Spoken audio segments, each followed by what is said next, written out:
सुबा ताल चाहिँ यो नागानो प्रिफेक्चरको सबैभन्दा ठुलो ताल हो अनि यसको वारिपारि चाहिँ 16 किलोमिटर रहेको छ। हामीले चाहिँ पैदल गरिसक्यौँ, अब चाहिँ साइक्लिङ गर्न मन थियो अनि भाग्यवश साथीले पनि बोलाएर हामी गयौँ। अनि अगाडिको चाहिँ ड्याम हो, त्यहाँबाट चाहिँ खोला र ताल छुटिन्छ। उहाँ चाहिँ तारो ओगुची हुनुहुन्छ अनि उहाँले चाहिँ जापानको सबैभन्दा ठुलो ताल बिवा तालको बारेमा गीत लेख्नु भएको छ र उहाँ चाहिँ यहीँ जन्मिनु भएकोले उहाँको मूर्ति र उहाँले बनाउनु भएको गीतको रेकर्डिङ यहाँ छ।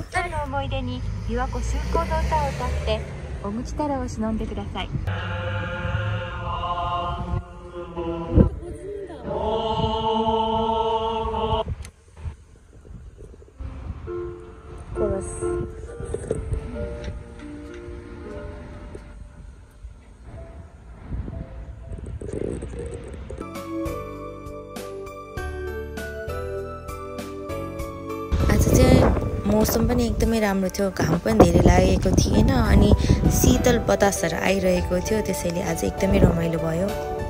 यो तालमा चाहिँ विभिन्न प्रकारको चराहरू आउने गर्दछन् र उनीहरूलाई हेर्न भनेर पनि धेरै मान्छेहरू यो ठाउँमा आउँछन्।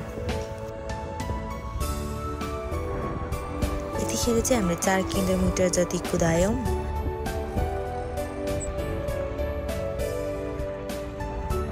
एकछिन आराम पनि गऱ्यौँ किनभने हामीलाई गाह्रो पनि भएको थियो।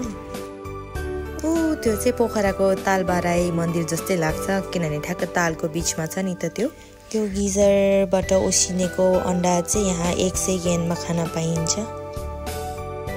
हेर्नुहोस् न, पानी त कस्तो हिरा जस्तो देखिएको है।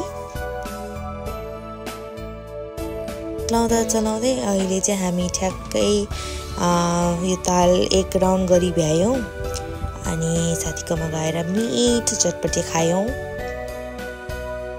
त्यसपछि चाहिँ मेरो शरीर दुखाइ र धेरै यादगार पलहरू समेटेर म अब घर जाँदैछु। धेरै धेरै धन्यवाद।